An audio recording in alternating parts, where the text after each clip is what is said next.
বৃষ্টি হলে বা ঝড় তুফান হলে আমরা যে আমলগুলো করতে পারি, এরকম স্পেশাল 6টি আমল রয়েছে যেগুলো রাসূল আরবি সাল্লাল্লাহু আলাইহি ওয়াসাল্লামের নির্দেশিতময় আমল। রাসূল আরবি সাল্লাল্লাহু আলাইহি ওয়াসাল্লাম নিজে আমলটি করতেন। বৃষ্টি হলে, যখন ঝড় হবে, যখন তুফান হবে, তখন আপনি কী আমলগুলো করবেন? 1 নম্বর হচ্ছে আল্লাহ সুবহানাহু ওয়া তাআলার কাছে দোয়া পাঠ করতে হবে, আল্লাহ তাআলার কাছে ফরিয়াদ করতে হবে, আল্লাহ তাআলার কাছে বলতে হবে আল্লাহুম্মা সাইয়্যিবান নাফিআ, আল্লাহুম্মা সাইয়্যিবান নাফিআ। আয় আল্লাহ, আপনি উপকারীময় বৃষ্টি দান করুন, আয় আল্লাহ, আপনি উপকারীময় বৃষ্টি দান করুন।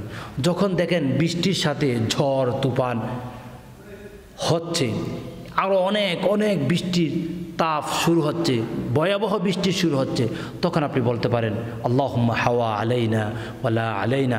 রাসূল আরবি সাল্লাল্লাহু আলাইহি ওয়াসাল্লাম 2টি দোয়াই পড়তেন। যখন বৃষ্টি একেবারে নিম্ন অবস্থানে চলে, অর্থাৎ স্বাভাবিক গতিতে যখন বৃষ্টি হয়, তখন রাসূল আরবি সাল্লাল্লাহু আলাইহি ওয়াসাল্লাম এভাবে দোয়া পাঠ করতেন আল্লাহুম্মা সাইয়্যিবান নাফিআ, আল্লাহুম্মা সাইয়্যিবান নাফিআ। আর বৃষ্টির সাথে যখন ঝড় তুফান হয়, ঘূর্ণিঝড় হয়, তখন রাসূল আরবি সাল্লাল্লাহু আলাইহি ওয়াসাল্লাম বলতেন আল্লাহুম্মা হাওয়া আলাইনা ওয়ালা আলাইনা, আল্লাহুম্মা হাওয়া আলাইনা ওয়ালা আলাইনা। আমরা এই 2টি দোয়া পাঠ করব। যখন বৃষ্টির স্বাভাবিক অবস্থান থাকবে, তখন আমরা আল্লাহ তাআলার কাছে ফরিয়াদ করব আল্লাহুম্মা সাইয়্যিবান নাফিআ, আল্লাহুম্মা সাইয়্যিবান নাফিআ। এই বৃষ্টি চলাকালীন সময় যদি ঘূর্ণিঝড় যদি হয়, বিশাল জলোচ্ছ্বাস যদি শুরু হয়ে যায়, বিশাল বৃষ্টির অবস্থান যদি তৈরি যদি হয়ে যায়, তখন আমরা সাথে বলবো আল্লাহুম্মা হাওয়া আলাইনা ওয়ালা আলাইনা, আল্লাহুম্মা হাওয়া আলাইনা ওয়ালা আলাইনা। তারপর বৃষ্টি আসলে 2 নম্বর যে আমলটা করব, সেটা হচ্ছে আল্লাহ তাআলার কাছে আশ্রয় চাইব। আম্মা জান আয়েশা সিদ্দিকা রাদিয়াল্লাহু তাআলা আনহা বলেছেন, যখন বৃষ্টি আসতো এবং বৃষ্টির সাথে ঘূর্ণিঝড় শুরু হতো, বিশাল বৃষ্টির একটি অনুভব তৈরি হতো, তখন রাসূল আরবি সাল্লাল্লাহু আলাইহি ওয়াসাল্লামের চেহারাটা মলিন হয়ে যেত। তিনি ভয় পেতেন আল্লাহ তাআলার গজব নাকি নাজিল হয়, আল্লাহ তাআলার আযাব নাকি নাজিল হয়। রাসূল সাল্লাল্লাহু আলাইহি ওয়াসাল্লাম ভীত সঞ্চয় হয়ে যেতেন, অধিক ভয় পেতেন এইরকম বৃষ্টি হলে। তখন আমাদের কাছে রাসূল আরবি সাল্লাল্লাহু আলাইহি ওয়াসাল্লামের এই আমল থেকে শিক্ষা হচ্ছে, যখন অধিক হারে বৃষ্টি আসবে, তখন আমরা আল্লাহ সুবহানাহু ওয়া তাআলার কাছে আশ্রয় চাইব, আল্লাহ সুবহানাহু ওয়া তাআলার কাছে ক্ষমা চাইব। আল্লাহ তাআলা, আমার অপরাধের কারণে তুমি গজব নাজিল করো না, আমার অপরাধের কারণে তুমি শাস্তি নাজিল করো না, আমার অপরাধের কারণে গোটা সমাজকে, গোটা রাষ্ট্রকে, গোটা দেশকে তুমি পানি দিয়ে প্লাবিত করে দিও না।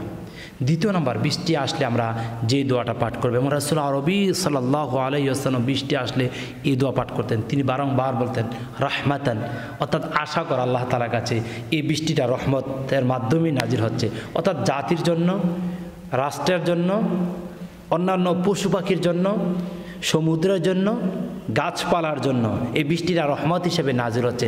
বারংবার বলা রাহমাতান রাহমাতান রাহমাতান, এই বাক্য বলে আল্লাহ তাআলার কাছে আরজি প্রদান করা, যাতে করে আল্লাহ তাআলা রহমতের বৃষ্টি বর্ষণ করে। তারপর 4র্থ নম্বর যে আমলটা আমরা করব, সেটা হচ্ছে বৃষ্টি যখন হয়, তখন আমরা আল্লাহ তাআলার অনুগ্রহ চাইব। আল্লাহ তাআলার অনুগ্রহের মাধ্যমে বৃষ্টি হচ্ছে।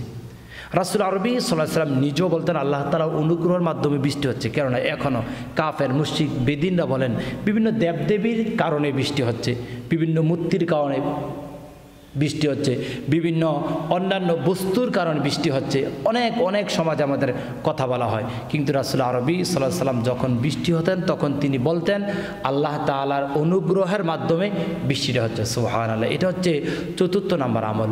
5ম নম্বর আমল হচ্ছে, যখন বৃষ্টি হবে, বৃষ্টির পানি গায়ে লাগানো সুন্নাত। রাসূল আরবি সাল্লাল্লাহু আলাইহি ওয়াসাল্লাম বৃষ্টির পানি গায়ে লাগাতেন। আমি এই হাদিস দ্বারা আপনাদেরকে এটা বোঝাতে চাচ্ছি না যে যাতে করে আপনি বৃষ্টিতে ভিজবেন, জ্বর সর্দি কাশ চলে আসবে, আমি এটা বোঝাতে চাচ্ছি না।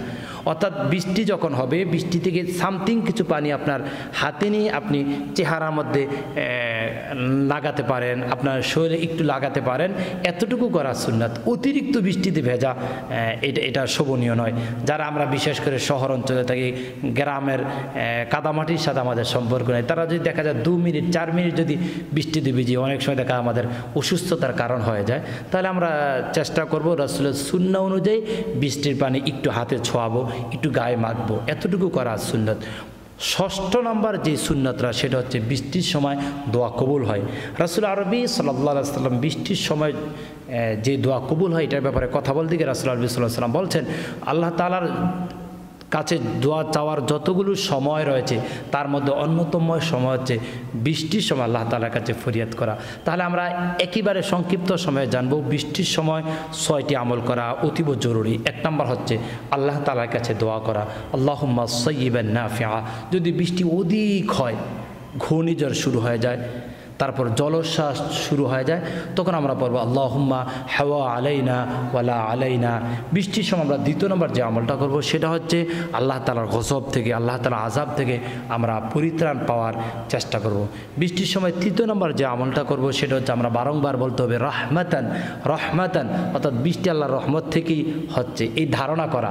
4 নম্বর আমরা যে আমলটা করব সেটা হচ্ছে আমরা মনে মনে বলবো বা উঁচু আওয়াজে বলতে পারি আল্লাহ তাআলার অনুগ্রহের মাধ্যমে বৃষ্টি হচ্ছে, আল্লাহ তাআলার অনুগ্রহের মাধ্যমে বৃষ্টি হচ্ছে।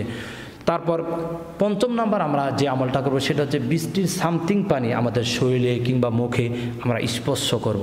তারপর 6 নম্বর যে আমলটা হচ্ছে বৃষ্টির সময় সেটা আমরা বেশি বেশি করে আল্লাহ তাআলার কাছে ফরিয়াদ করব, যাতে করে আল্লাহ তাআলা আমাদের গুনাহ রাশি মাফ করে দেন। আল্লাহ তাআলা সকলকে এই বৃষ্টির কবল থেকে আমাদেরকে রক্ষা করুক, উপকারীময় বৃষ্টি আল্লাহ তাআলা দান করুক। আল্লাহুম্মা আমিন।